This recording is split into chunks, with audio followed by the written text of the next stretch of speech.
Personnalités, entrepreneurs, coachs, experts, qui sont-ils réellement? Entre parcours, vécu, émotions, échecs, défis et gloire, il s'ouvre au fil de la conversation sur ABK Radio, l'instant d'une causerie inédite. Au fil de la conversation, les mystères du corps parlant avec Bébel Lagrande.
Bienvenue les amis à ce nouveau numéro de votre émission Au fil de la conversation. Quel bonheur de vous retrouver. Merci de faire toujours le choix de la radio utile et agréable. S'il y a bien quelque chose d'essentiel dans ce bas monde, c'est d'être en bonne santé, même de pouvoir se soigner. La santé est un état de complet bien-être physique, mental et social. Alors, où que vous soyez, je vous souhaite d'être en bonne santé. Je vous souhaite de garder la foi.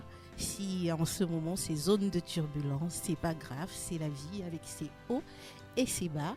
Sur ce plateau, aujourd'hui, je reçois un invité qui ne nous est pas totalement étranger. C'est un entrepreneur qui a déjà été au fil de la conversation avec nous, fondateur de la marque Novasos, qui est une société qui se construit des expériences digitales basées sur l'urgence aux besoins du client. Il met donc en place un coffre-fort de votre santé. Clairement, il s'agit d'une mémoire de la santé dans laquelle l'historique médical et les différentes interactions que vous avez eues par le passé avec des professionnels et des structures sont marquées. Fini donc l'époque où on arrive devant un médecin. On se souvient qu'il y a 5 ans, on avait rencontré un médecin à Yaoundé et puis le dossier médical est resté à Yaoundé. Donc vous l'aurez compris, c'est donc une plateforme digitale santé sécurisée, interopérable qui fournit, stocke votre dossier médical patient informatisé et le centralise pour une meilleure, non, je dirais même pour une coordination des soins plus efficace. Willy Nguemaleux, CEO et founder Novasos, promoteur de la plateforme digitale santé Eltis, Carnet Digital Santé, est là sur ce plateau pour nous éclairer sur cette innovation. Être au fil de la conversation, Willy, c'est parler à cœur ouvert. C'est aller vraiment sur tous les aspects de sa vie, de façon très ouverte, faire un retour sur son enfance, son parcours, ses expériences professionnelles, ses expériences de vie, ses défis, ses échecs, ses moments de gloire et pourquoi pas même de ses amours. C'est l'amour qui fait tourner le monde. Les auditeurs et moi-même irons donc parcourir votre vie sous 360 degrés, côté court, côté jardin. Vous nous direz peut-être des choses que vous n'avez jamais osé dire ouvertement. On l'espère. Retrouvons-nous derrière cette balade musicale du titre Forget Everything de Mada, à la technique fidèlement accompagnée par William Tcholak. Au micro de présentation, je suis Bébel Lagrande. Bienvenue au fil de la conversation sur les antennes d'ABK Radio.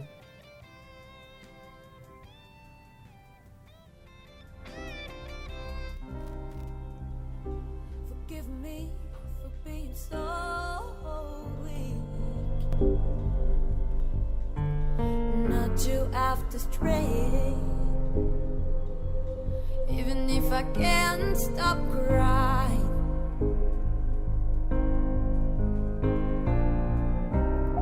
That has put us on the same path. This road will lead to a downfall. Should I keep lying? Should I keep lying to myself?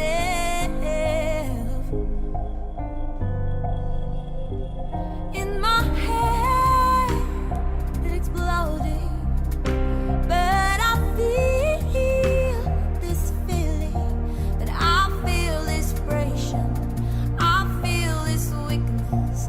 I'll break out to the neon, and I want to forget. I want to forget everything. Forget everything. I want to forget everything. Forget everything. I want to forget everything. Forget everything. I want to forget everything. Everything about you. We ended our vows and remain faithful to each other. It was just a simple story. Oh, this our place that's in the broke our heart, and I don't wanna, but I can't stop. I see our love fly away. In my head it exploding, but I feel this feeling, and I feel this weakness, I feel inspiration. I'll break out to the neon, and I want to forget. I wanna forget everything. I wanna forget everything. I wanna forget everything. I wanna forget everything. In my head it exploding, but I feel this feeling, and I feel this weakness, I feel this pressure. I break out to the neon, and I want to forget it. I want to forget everything. Forget everything. I want to forget everything. Forget everything. I want to forget everything. Forget everything. I wanna forget. I wanna forget. I wanna forget everything. I wanna forget. I wanna forget everything. I wanna forget. I wanna forget. I wanna forget. Forget everything. I wanna forget everything. Oh, I wanna forget everything.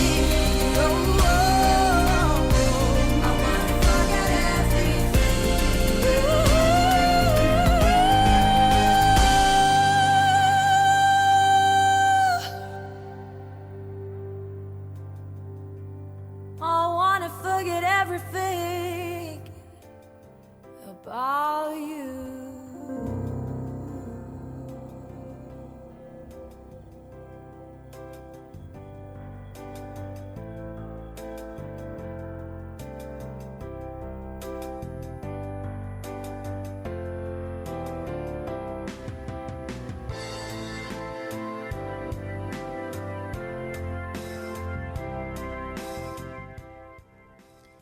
De retour sur ce plateau, vous êtes au fil de la conversation sur les antennes d'ABK Radio. Si vous nous retrouvez à l'instant, mon invité du jour, c'est Willy Guémaleux, CEO and founder Novasos. Il nous dira tout sur cette innovation le carnet digital. On en parlera. Tout est digital aujourd'hui. C'est très intéressant, je pense, de savoir comment le digital se retrouve dans la santé et surtout quels sont les bienfaits. Voilà. Alors, bonjour Willy Nguemaleux. Oui, Bienvenue bonsoir. au fil de la conversation. Bonsoir, Ruel. Comment tu vas? Ça va, ça va, ça va. J'espère que toi aussi, ça va. Ça va, Et la journée, j'espère qu'elle s'est bien passée. ça va. Elle n'est pas encore terminée, mais ça va. Alors, raconte-moi, je sais en ce moment, Novation, c'est à la FIAC. Oui, nous sommes à la Foire internationale des affaires du Cameroun, la FIAC, Oui, où j'ai déployé une équipe pour faire la sensibilisation à l'utilisation du carnet digital santé. bien. Mhm. On en parlera d'ailleurs. D'accord. Alors, eau, thé, café. De l'eau, ça va. Toujours de l'eau. La Oui. dernière fois, c'était de l'eau. Ça n'a pas beaucoup changé. L'eau, c'est la vie. D'accord. L'eau, c'est la vie. Bon, un peu de vin de temps en temps quand même. Ça fait pas de mal. Si tu m'en proposes, pourquoi pas? Bon, on va dire vendredi. On entre dans les bruits le vendredi. D'accord. Voilà. Donc demain. D'accord, ok. Alors, retour un peu sur ton enfance. Hein. Oui, Comment ça se passe? Tu as grandi où? Tu viens d'où? d'accord. Bon, je vais faire très court. Oui, Je suis né à Yaoundé. D'accord. oui, Père militaire, mère qui travaille dans la banque. oui. Donc ça fait que, ayant un père militaire, tous ceux qui connaissent les militaires savent qu'ils voyagent beaucoup, ils sont beaucoup affectés. Donc on a fait Yaoundé, ensuite secondaire Douala, ensuite secondaire après la seconde Yaoundé, lycée Leclerc.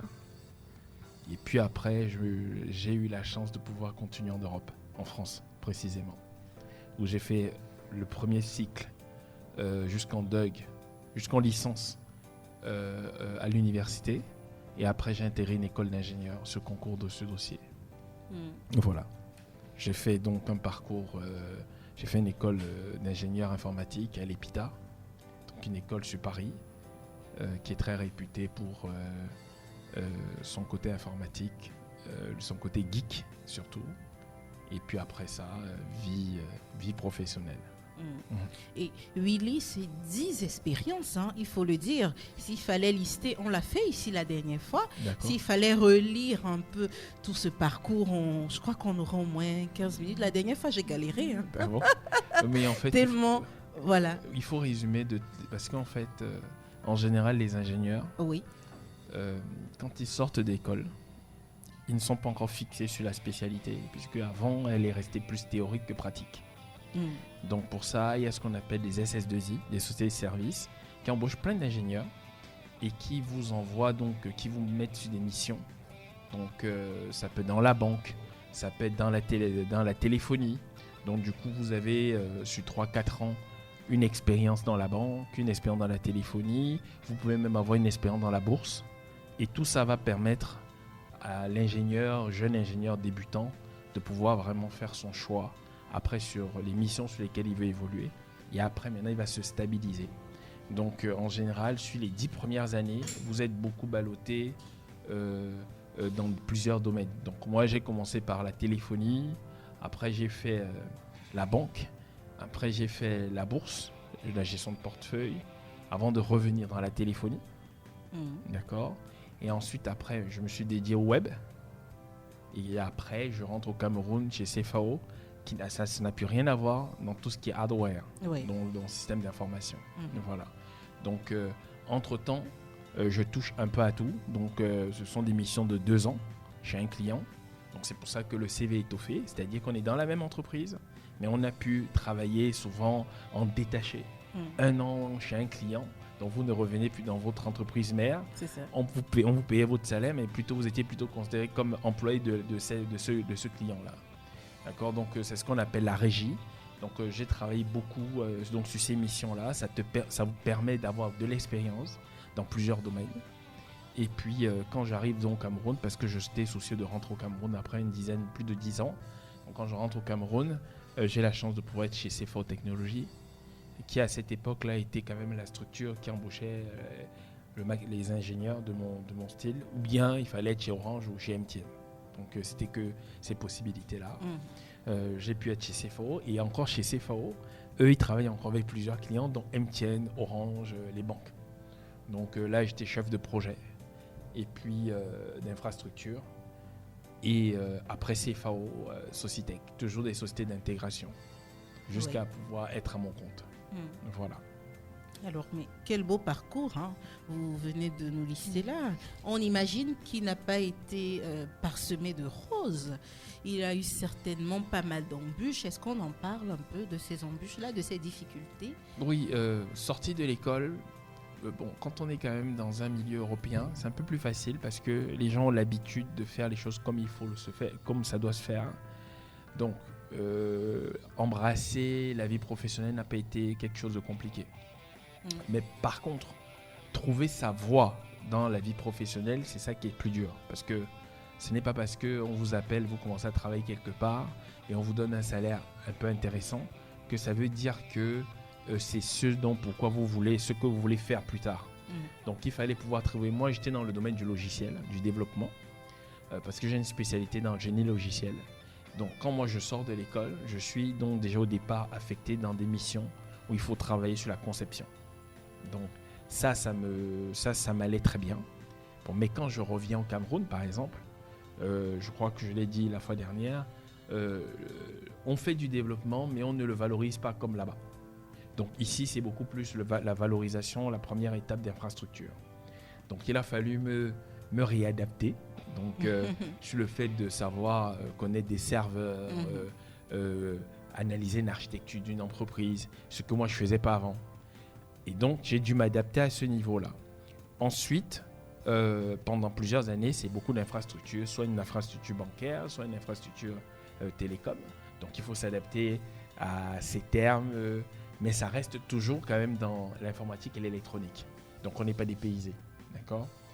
Et c'est surtout au Cameroun où il y a quand même une mentalité qui n'est pas facile. Quelle a été la chose la plus difficile quand même ? Changement de contexte, on quitte l'Europe pour le Cameroun en tant que citoyen du monde, on voit les choses changer, les choses différentes, on n'est pas habitué. 10 ans hors du Cameroun, le retour a été brutal. Le retour est brutal, mais c'est surtout la mentalité qui est brutale. Parce que la mentalité, c'est-à-dire que quand vous rentrez, on vous juge comme si c'était votre faute d'avoir été en Europe, quoi. C'est-à-dire qu'il y a un esprit totalement de concurrence. Oui. Et les gens croient que vous êtes venus vous approprier leur poste. Or, ce n'est pas le cas. D'accord ? Si vous avez été embauché, ce n'est pas à la place de quelqu'un. Vous êtes embauché parce que vous venez répondre à un besoin. Oui. Et souvent, les gens pensent que le fait d'avoir été à l'extérieur, on est meilleur que ceux qui sont restés. Et du coup, il y a un complexe naturel qui naît. Et donc, du coup, on se met dans des bagarres. Souvent, nous, la personne qui, elle est partie, elle ne se rend pas compte qu'elle est soumise à une certaine bagarre, une certaine concurrence, quoi. Donc, c'est un peu ça qui était un peu difficile. Mais après, maintenant, je pense que l'autre partie où est difficile, c'est vraiment se remettre dans le moule de, comment je peux dire ça, de la justesse et du respect de la parole. Parce que vous arrivez, par exemple, quelqu'un vous dit, OK, vous avez budgétisé un projet, il vous dit, je vous livre le lundi. Oui. Avant midi. Le matin, par sécurité, vous l'appelez. Vous lui dites, tu vas tenir les délais. Il vous rassure. Il vous rassure qu'il tiendra les délais. Donc, dans votre tableau de bord, vous avez déjà mis que c'est bon. Oui. Donc, votre client vous appelle, vous dites, l'après-midi, je suis dans vos locaux pour la livraison. C'est ça. Manque de peau. Passé midi, vous appelez le fournisseur, il ne déroge pas. Oui. Alors là, les sueurs froides commencent à se former. Là, vous appelez votre client, il dit, mais vous êtes un guignol. Vous m'avez appelé, pourtant c'est vous qui m'avez appelé pour me rassurer. Donc, vous êtes derrière, vous êtes obligé carrément de quitter votre lieu de travail pour aller chez le fournisseur et vous rendre compte qu'il n'a fait que 50% du travail. Donc, déjà, c'est un problème. Donc, il y a une gymnastique intellectuelle forte pour pouvoir savoir qu'est-ce que je vais dire au client au final. Oui. Donc c'est un peu ça qui est difficile au début. C'est-à-dire que quelqu'un ne vous dit pas je vais le faire en 2 semaines Et il respecte les 2 semaines. Il vous dit même je le fais en 3 jours et finalement ça fait 2 semaines. Donc il faut avoir en fait une attitude quand vous gérez un projet de pouvoir anticiper ça. Même plus que le fournisseur. Tu as dit lui dire que mais bon, vu comment tu es en train de travailler, tu vas jamais pouvoir le faire en 3 semaines. Et c'est ça le plus dur. Donc pouvoir respecter ces délais au Cameroun, c'est vraiment un challenge. Voilà, parce qu'en fait, on est entouré de personnes qui sont toujours dans, je veux dire quoi, qui sont dilettants dans tout ce qu'ils promettent. Donc voilà, c'est ça qui était le plus dur. Après aussi, l'autre côté dur, c'est le respect du client de ne pas pouvoir payer dans les délais. Parce que donc il y a un côté, on fournit, mais il y a un côté aussi, il faut payer dans les délais. Et ce n'est pas toujours évident. D'accord ? Donc en fait, c'est un peu ça, je crois que le côté le plus dur dans l'entrepreneuriat au Cameroun. C'est-à-dire que autant on peut le livrer rapidement, mais autant souvent on attend une éternité à être payé. Mais sauf que c'est le paiement qui fait vivre l'entrepreneur. C'est ça. Voilà. Alors là, on était un peu sur le côté professionnel. On va un peu revenir à l'époque des cahiers. Oui. Willy était quel type d'élève ? Ingénieur, est-ce que c'était un élève très concentré ? Ah oui. Donc, en fait, élève moyen. Je faisais ce qu'il faut. Je ne cherchais pas à faire plus. Donc on ne me cherchait pas dans les top 1, les premiers de la classe. Je ne cherchais même pas à être premier. Je laissais mes soeurs être premières. C'est elles qui étaient toujours premières. D'accord ? Donc vous aimez quand mon père nous appelait pour dire les bulletins. Il avait sa première fille, première de la classe, deuxième, première. Et moi j'arrivais, le moyen, 20e. Et je ne voulais pas ravir la vedette de la première place. Voilà, c'était ça jusqu'en terminale. Donc jusqu'en terminale. Et j'ai commencé à m'épanouir vraiment au niveau scolaire, plus dans le côté académique quand j'ai commencé à faire mes études d'ingénieur. Voilà, là je me suis vraiment éclaté. J'avais un plaisir. Mais par contre, j'avais des matières où j'étais premier. Ah oui, mathématiques. Ah oui. Là j'aimais avoir la première note. Mais après, il fallait pas me demander. Il fallait pas venir avec le français et l'anglais. L'histoire, voilà. Donc j'aime pas. Il faut pas que mon fils. Mais ça rattrape. C'est ce que j'allais dire. Ça rattrape parce que après des années, on se dit non, mais finalement, le cours d'anglais était peut-être le plus important. Voilà. Aujourd'hui, je souffre. Voilà. Là, si tu me demandes de parler en anglais, là, je transpire plus que. Ah, mais c'était quand même la belle époque, on s'en rappelle, l'époque des.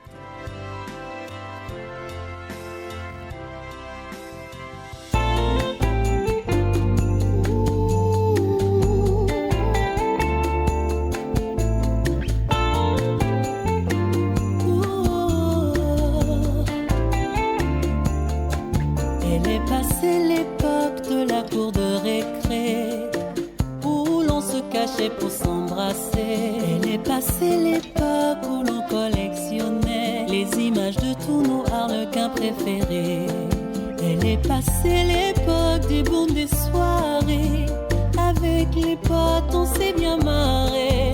Et on avait du vice, nos parents nous cramaient. Depuis on s'est amélioré.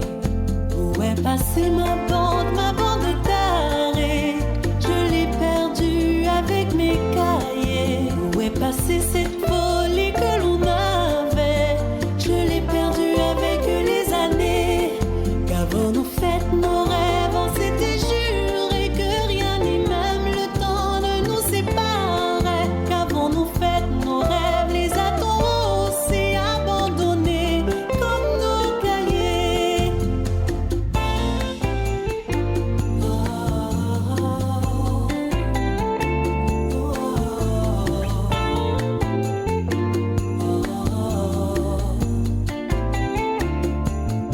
Sur les réseaux sociaux, je vois ceux qui sont mariés, ceux qui ont vieilli, ceux qui n'ont pas changé, les couples de l'époque qui sont restés soudés. J'ai la mélancolie des années écoulées. J'ai beaucoup moins d'amis dans ma nouvelle vie. J'ai la tête pleine de soucis. Aujourd'hui c'est à moi de fonder ma famille avec celui que j'ai choisi. Où est passée ma bande de tarés? Je l'ai perdue avec mes cahiers. Où est passée cette folie que l'on avait?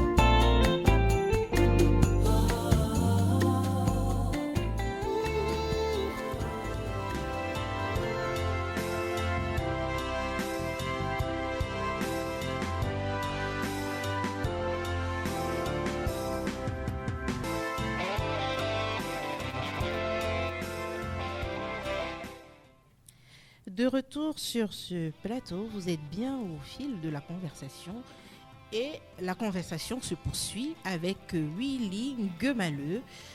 Alors Willy, si nous sommes là, c'est surtout pour parler de cette innovation.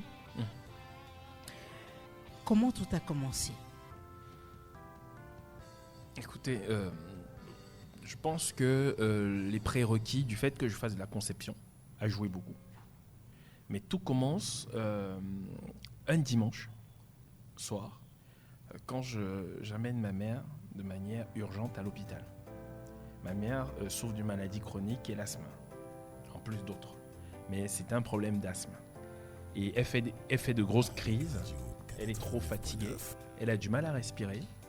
Je l'amène dans une clinique de la place. Et c'était une clinique où on avait l'habitude d'y aller. La prise en charge se fait très bien. Et ce qui est marquant pour moi, c'est le fait que pendant la prise en charge, le médecin me pose les mêmes questions à chaque fois. Ça veut dire qu'il me repose la question. Votre maman, ça fait combien de temps qu'elle est malade, elle a l'asthme et tout ça. Donc, on revient toujours sur l'histoire. Voilà, sur les mêmes questions. Oui. Est-ce qu'elle est allergique à ceci? Est-ce que Et quand elle finit de gérer ma mère, je lui pose donc la question à ce médecin, mais est-ce qu'il n'y a pas un logiciel qui permet d'avoir l'historique du patient? Que vous pouvez l'avoir de façon dynamique, à portée de main.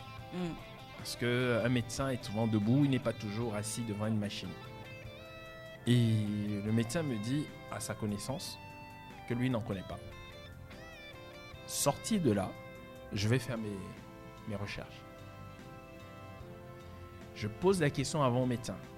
Si éventuellement on n'en trouve pas, est-ce que vous êtes prêt à travailler avec moi si je veux développer une application comme ça?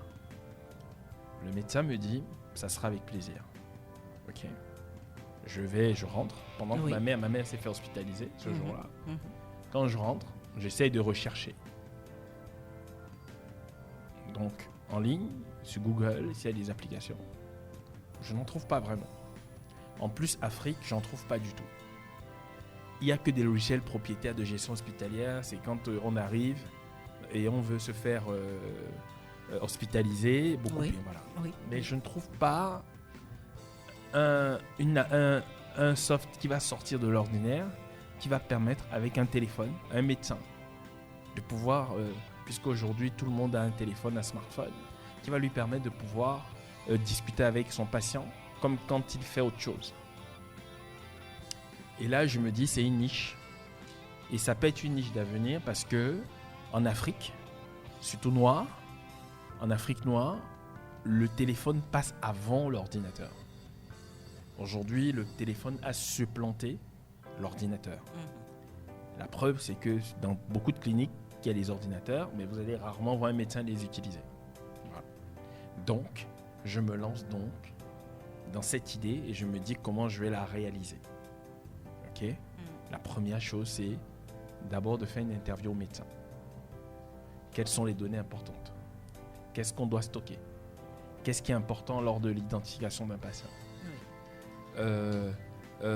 Et le médecin me liste tout et souvent il me renvoie sur des sites où je peux avoir vraiment la liste de manière exhaustive pour que je puisse avoir quelque chose de standard. Parce qu'il faut pouvoir avoir un système qui est standardisé. Pas un système où chaque fois on va se retrouver, avoir beaucoup d'informations qui manquent. Oui. Donc, je vais donc en ligne, je regarde et je me rends compte qu'il y a plein d'informations que je peux récupérer. À chaque fois que je les récupère, je vais voir le médecin et il me les classe. Il me dit, voici les données quand le malade arrive dans une structure hospitalière.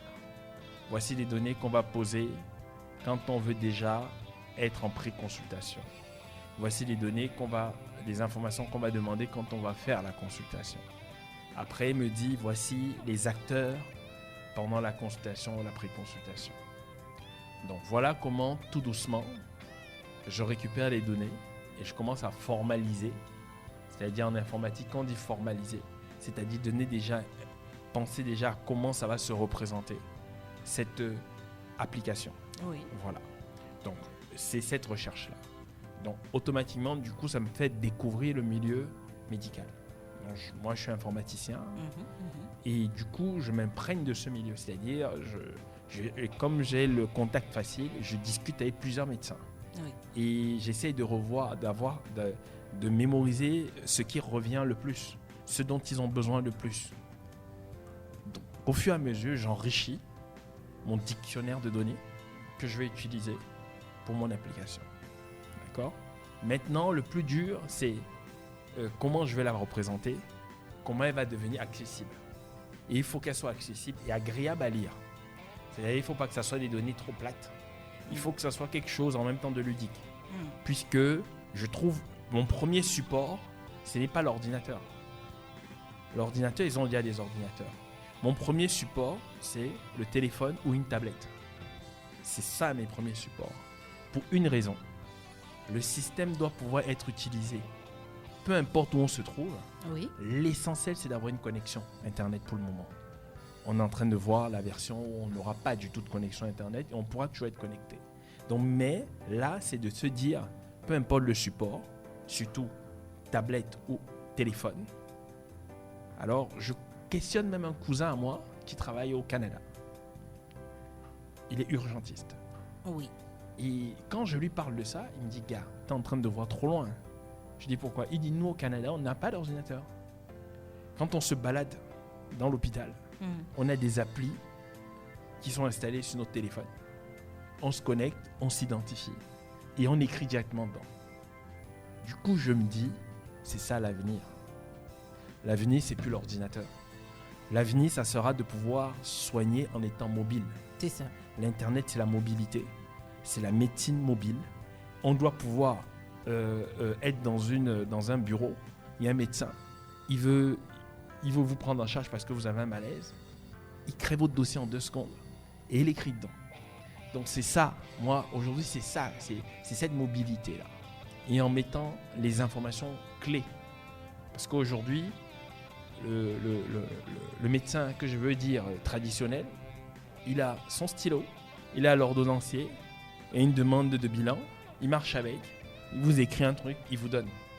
Après, si vous lui demandez c'était quoi le 3e patient, ce que vous avez écrit, il ne se rappelle plus.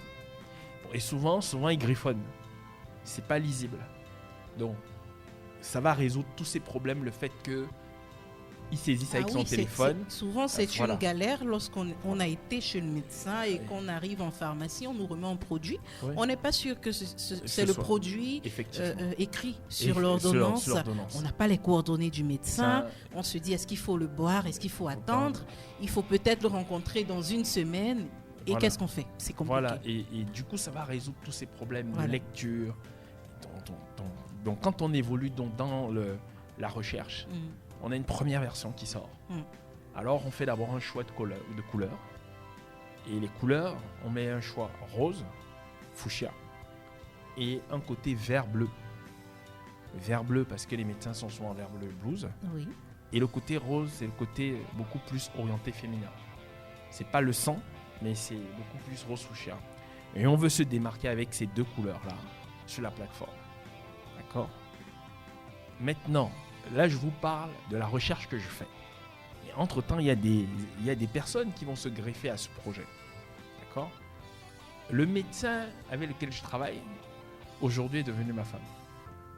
Donc, quand je commence, elle soigne ma mère. Oui. Je ne sais pas si c'est une influence, mais elle s'entend bien. Ok ? Et pendant que je soigne, pendant que ma mère est hospitalisée, c'est ce que je dis toujours et je trouve toujours fabuleux quand je le dis, mon autre associé, là, qui est un homme, il est hospitalisé dans le même hôpital, la même clinique que ma mère. Je le connais, mais pas dans le sens où on va devenir associé. Oui. Alors, ce jour-là où il est hospitalisé, quand je viens voir ma mère, le lendemain avec un petit déjeuner, on me dit il s'appelle Franck, on me dit qu'il est hospitalisé. Et je me dis, bon, je vais faire, après avoir vu ma mère, je fais un saut. Je vais le voir. Je lui dis, mais gars, c'est comment? Et il me dit, j'ai fait un crash d'avion. parce que c'est un pilote. Parce qu'en fait, lui, il est à notre spécialité. Il vend les avions et il pilote. Ok. Le Cameroun regorge des talents. Donc, Bien. voilà. Et donc, il me dit, gars, j'ai un avion, un jet privé, et on s'est crashé. Et il avait le pied, la cheville, Oui. qu'on devait opérer ici à l'hôpital général. Mm. Donc, il me dit, et on parle, et il me dit, tu te rappelles, tu m'avais parlé d'un projet de la contrefaçon des médicaments. Et on avait parlé comme ça. Il me dit, le jour où tu vas changer le projet, tu vas te focaliser sur le patient, je pars avec toi dans l'aventure, je deviens ton associé. Il me dit comme ça. Quand il me dit ça, il ne sait pas que j'ai commencé à réfléchir. Et on se revoit plus tard. Oui. Je lui dis, regarde cette présentation. Il me dit, Jean-Marc, je le fais avec toi. Okay? Donc nous sommes deux. Donc, je suis le fondateur. Oui. Il est le cofondateur parce que maintenant il s'associe à moi. Ok. Entre-temps, la future Madame Gemaleux, elle est encore restée au niveau du traitement de l'information pour le docteur. C'est-à-dire elle reste sur le plan médical. Oui. Donc quand je la vois, on se voit, on en parle. Tard, je dérange parce que je veux tellement sortir le produit. Et bien évidemment, le fait, on se rapproche et on devient très proche. Ok. Et le temps passe. Elle me voit toutes les nuits plancher dessus, en train d'apporter une modification tous les jours, en train de l'embêter parce que c'est long. Et on sort la première version avant le Covid. Ce qui est gênant, c'est que quand on sort la première version, mon associé qui vend les avions était à la Guinée équatoriale pour vendre une flotte. Oh oui. Et du coup, il tombe sur le ministre de la Santé de là-bas, à qui il présente le projet. Oui. Et il lui dit, j'achète. On a un document. Oh là là. Le Covid arrive. Oui. Ça fout tout en l'air. Clairement. Et après même, le gouvernement change, on enlève le ministre. Parce que dans la foulée après. Donc du coup, rebelote doit recommencer à zéro. Alors lui, mon associé, c'est pour ça que je dis chacun son domaine. Moi je pense, je développe. Le médecin, elle vérifie que les procédures respectent la déontologie médicale. Et mon associé, lui, qu'est-ce qu'il fait? Comme il voyage beaucoup, il nous trouve des financements ou bien il nous trouve tout simplement des gros clients. Parce qu'il faut voir que c'est un projet normalement qui doit être acheté par un État. Oui. Voilà. Donc, voilà comment les trois acteurs, se regroupent, sachant que mon épouse connaissait déjà mon associé avant, puisque... Alors, moi, je dirais que ce soir-là, c'était vraiment la soirée de l'inattendu. Oui. Et d'ailleurs, le bonheur est dans l'inattendu. Hein. Voilà. Donc, voilà comment le maillon se forme. Et chacun a son job. Oui. Moi, je suis sur terre. Là, je monte, j'essaye d'enfoncer les portes. Oui. Il y a l'autre qui est dans les airs, qui cherche. Oui. Et puis, il y a le médecin qui, de temps en temps, me dit, là, ça ne respecte pas bien. Quand on a testé, je trouve que ça, c'est pas bon. Et automatiquement, elle le teste. Elle teste la plateforme tout le temps. D'accord ? Donc, quand on sort, comme je vous te disais, la première version, on la sort. Elle est sur la plateforme Android. Et on commence à avoir des premiers patients qu'on teste. Parce que la phase de test peut durer longtemps, peut durer même 6 mois. Donc, voilà comment la plateforme Healthies est née. Donc, ce qui est intéressant, c'est que nous, dès qu'on trouve le nom de la plateforme, je vais à l'OAPI, donc ça fait 2 ans qu'elle a été protégée. On protège la marque et on protège le concept. D'accord, voilà. Aujourd'hui, c'est protégé dans 17 États avec ce qu'on a pris comme niveau de protection. Alors, comment se passe, on se pose la question, comment se passe la prise en charge? Voilà, bon. Il faut bien faire la différence. Beaucoup de gens, quand ils parlent de prise en charge, ils voient tout simplement l'assurance d'abord. Or, la prise en charge à l'hôpital, c'est le fait tout simplement quand le corps médical, le personnel médical commence à s'intéresser aux patients. D'accord. Après, il y a l'autre prise en charge qui est beaucoup plus financière Et là, l'assureur, c'est là où l'assurance intervient.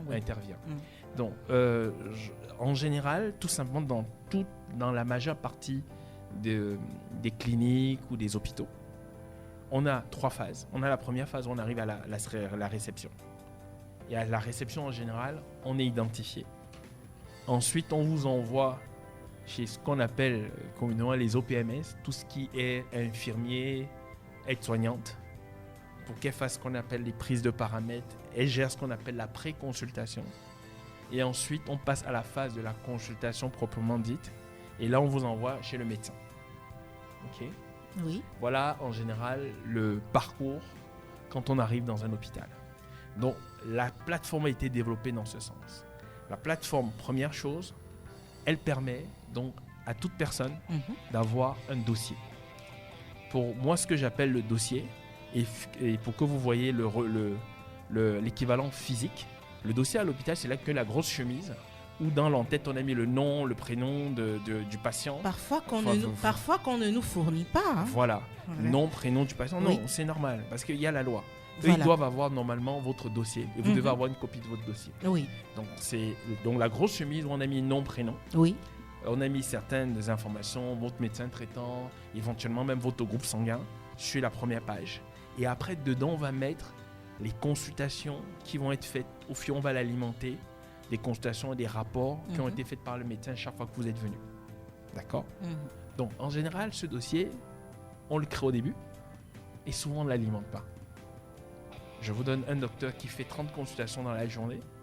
Est-ce qu'il a le temps, après, d'avoir des copies des consultations, mettre dans ce dossier ? Est-ce qu'il a le temps de faire le rapport de chaque consultation ? Ça, j'en doute. Tout simplement parce qu'il n'est pas surhumain. Donc, on ne peut pas leur en vouloir. Mais ça, c'est la déontologie. Et il y a ce qu'on appelle un bordereau d'entrée de malade. Ça, c'était institué par le Minsanté pour savoir. C'est comme ça qu'on sait que tel malade est entré. Il est entré, il y a des champs à bien remplir. Quel était le motif ? Qu'est-ce qu'on a comme diagnostic qu'on a prédit comme diagnostic ? Quel est le diagnostic de confirmation ? Et pour confirmer, souvent on va vous demander de faire des examens. Donc on va vous donner un bilan que vous allez faire. Et ça, c'est ça qui va permettre de confirmer le diagnostic. D'accord ? Ça, c'est ce qu'on appelle des consultations ambulatoires. Dès le moment où on ne vous hospitalise pas, on est dans le côté ambulatoire. Donc on vient, on voit le médecin et on repart. Okay ? Donc la plateforme, comme je vous disais, LTIS, au centre, nous, on a mis le patient au cœur. C'est le patient qui est important. Parce que c'est le patient qui paye. C'est le patient qui alimente tout ça. Si un patient ne paye pas, le médecin n'est pas payé. Il faut bien qu'on comprenne. Donc le patient est la manne, c'est celui qui paye. C'est pour ça, ils ne veulent pas dire client, mais c'est le patient. Okay ? Le patient donc est au centre. Qu'est-ce qu'on fait à côté maintenant ? On a 3 catégories. On a tout ce qui est cabinet, centres médicaux, cliniques, hôpitaux. Ça, c'est une première catégorie. D'accord ? Cette catégorie-là, c'est cette catégorie où on crée le dossier et on alimente le dossier. Consultation, on alimente le dossier. Demande de bilan, demande d'examen, on alimente le dossier. Prescription, ordonnance, on alimente le dossier. Ça, c'est la première catégorie qui va le plus renseigner ce dossier-là. Ensuite, deuxième catégorie, c'est laboratoire. Le laboratoire, quand le patient sort de cette première catégorie, nous, on s'est dit, s'il n'a pas sa demande d'examen en main physiquement, le laboratoire doit pouvoir avoir accès au moins à la demande d'examen qui a été prescrite par son médecin. Donc, quand il arrive au laboratoire, le laboratoire lui demande une chose, votre matricule santé, donc le matricule qui a été créé lors de la création de son dossier, l'immatriculation. Le laboratoire demande ce matricule-là.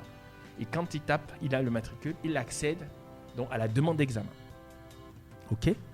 Ça, c'est deuxième catégorie. L'avantage qu'il y a ici, c'est que souvent, quand on envoie le patient au laboratoire, on peut mettre un mois. Parce que dès que les résultats sortent, il faut les acheminer. Souvent, si c'est dans l'hôpital, il faut les acheminer. C'est dans le même hôpital, il faut les acheminer au médecin traitant. Oui. Et le patient doit appeler pour savoir est-ce que les résultats sont disponibles. Ici, nous, on a fait un raccourci. le laboratoire finit de faire ce qu'on appelle la technique d'analyser. Les résultats, ils peuvent le mettre directement dans le matricule du patient. Maintenant, on a 2 cas. Soit ce sont des examens qui sont ouverts aux patients, soit ce sont des examens qui ont besoin d'un médecin et c'est le médecin qui les remet aux patients. D'accord ? Je vous donne un exemple. Le VIH, ce n'est pas une... Par exemple, si vous faites le test du VIH, quand il est positif, on ne vous le remet pas. C'est un médecin qui va vous prendre en charge parce que psychologiquement, vous pouvez avoir suite à ça, aller vous suicider. Oui. Donc, automatiquement, on est obligé d'encadrer la remise des résultats. Mais nous, qu'est-ce qu'on a fait ? On a décidé quand même de le mettre dans le matricule du patient. Le patient peut savoir que ses résultats sont disponibles. Oui. Et après, il se rapproche de la structure où il était allé. Et on ne perd pas un temps fou. Ce qui est aussi intéressant, c'est que son médecin traitant directement accède à ses résultats. Et peut directement, lui, au lieu de perdre encore un temps fou, peut directement refaire une ordonnance ou quoi que ce soit. Parce qu'il a pu confirmer le clairement fini l'époque où on arrive devant le médecin et on doit réciter tout ce qui s'est passé il y a 5 ans. Hein. Voilà. Parfois on n'arrive pas à faire le récit exact. Voilà, hein. on oublie. Oui, on n'arrive pas. On n'arrive pas. Donc ça, je vous parlais de la deuxième catégorie. Troisième catégorie, ce sont les pharmacies. Oui. Pharmacie, pareil, aujourd'hui au Cameroun, d'accord ? Combien de pharmacies demandent l'ordonnance ? C'est-à-dire qu'aujourd'hui, la force des choses pousse même les pharmaciens à être en train d'enfreindre la loi. Oui. Voilà, donc c'est-à-dire que pourtant on est soumis à la même loi que d'autres pays. Donc nous, qu'est-ce qu'on s'est dit ? On s'est dit, beaucoup de gens oublient. Et comme les pharmaciens ne demandent pas, ils oublient leur ordonnance. C'est ça. Donc la pharmacie qui est partenaire, donc qui est sur la plateforme, Oui. elle va demander comme le laboratoire souvent le matricule. Et là, elle va pouvoir voir l'ordonnance du patient. Une des questions les plus sensibles Oui. concernant la télémédecine, Oui. c'est la question des données Oui. des patients. Comment vous y prenez pour les sécuriser? Parce que nos auditeurs, ils écoutent, ils se Oui. disent quand même, écoutez, Effectivement. à chaque fois on demande un matricule, est-ce que c'est le même matricule? Est-ce que lorsque j'ai donné mon matricule au médecin, 2 jours après, ou à une infirmière par exemple, Oui. est-ce qu'elle peut accéder à... Comment ça se passe? Ça, c'est une très bonne question. D'accord ? Oui.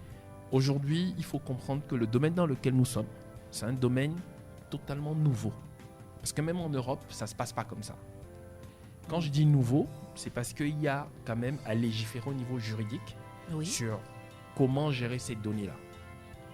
Et aujourd'hui, dans l'Afrique centrale, quand même, il y a un vide juridique à ce niveau. D'accord ? Donc, qu'est-ce qui se passe ? C'est que nous, on s'est fié à la CNIL. D'accord ? Oui. Et au niveau de la CNIL, il y a ce qu'on appelle la RGPD. Règlement de la gestion de la protection des données utilisateurs. Là, ce ne sont pas des données comme votre CV ou c'est plutôt des données liées à votre santé. Donc, ce qu'on appelle des données souveraines. Oui. Et là, nous, on a anticipé, dès la création du dossier, la première des choses, c'est que le patient doit d'abord donner un accord. Et lors de la création, le patient, sur l'application, peut signer l'accord. Ça, c'est la première des choses. Maintenant, vous avez posé une autre question. Le patient est autant responsable que le médecin. Si le patient prend son téléphone et le met ouvert, malgré toutes les précautions qu'on lui demande de prendre, on ne peut pas être responsable du fait que ces données ont fuité. Oui. Okay ? Par contre, le médecin aussi signe, il est d'abord lié au secret médical, et il signe qu'il ne peut pas utiliser ces données pour autre chose que la consultation. D'accord. Donc ça, c'est stipulé dans l'engagement médecin. Oui. Après, il y a l'engagement patient, c'est ce que je vous disais. Ce qui est intéressant, c'est que chaque fois que le médecin veut accéder au dossier du patient, j'insiste, un code est envoyé au patient. Un code est envoyé au patient. Et c'est le patient qui doit le communiquer au médecin pour que le médecin puisse entrer dans ce dossier. Bien évidemment, vous allez me dire si la personne est dans un état évanoui. Là, on a une manière de ce qu'on appelle une escalade, mais par sécurité. Et c'est ça qui nous permet aussi d'avoir des médecins qui peuvent consulter à distance pour être sûr. Donc, dès qu'il a le matricule, c'est une chose. Mais dès qu'il veut lancer la consultation, le patient reçoit un SMS avec un code et ce code-là est envoyé au médecin et il peut accéder au dossier. Comment faire pour avoir un carnet de Digital. santé digital? On arrive presque au terme de cette émission. Donc écoutez, Oui. c'est simple. Aujourd'hui, on est au FIAC. Donc il y a une équipe, vous pouvez y aller directement. Oui. Et il y aura mes collaboratrices qui vont vous ouvrir votre carnet. Sinon, j'ai un numéro WhatsApp, le 655 032 655 032 026. Vous écrivez dessus et puis on va suivre la procédure pour pouvoir vous ouvrir votre carnet. Et actuellement, pendant cette période-ci, jusqu'à dimanche, pour le FIAC, on le fait à 1500 francs et c'est sur un an. D'accord. À peine 100 francs par mois. Très bien. Alors, nous arrivons au terme de cette émission. D'accord. Willy, le mot de fin. Le mot de fin, c'est que la seule chose que je peux dire, la mentalité ou bien, je veux dire, tout ce qui est innovant n'est pas facile. Oui. C'est-à-dire à ce que les gens embrayent ce pas-là. Mm. Donc nous nous exhortons à sensibiliser énormément et à dire à tout le monde que le fait d'avoir son carnet digital santé, ça lui sauve la vie. Donc, il est important que tout le monde ait un carnet digital santé. Alors, vous l'aurez bien compris, chers auditeurs, vous pouvez joindre notre entrepreneur, notre fondateur de Novasos, aussi 55 03 20 26, ou vous rentrez à la FIAC et vous procurez votre carnet digital santé. Merci Willy Guemaleux d'avoir été au fil de la conversation. Merci aux nombreux auditeurs qui nous ont écoutés. S'ils sont là jusqu'à cet instant, c'est qu'ils étaient là depuis le début. Merci à William Tchala qui a assuré à la mise en onde, comme toujours. Nous arrivons au terme. Je suis partie, mais c'est pour mieux vous retrouver. C'était Bébé Lagrande, amis et chaleureux auditeurs. À nous revoir. Au revoir. Au revoir.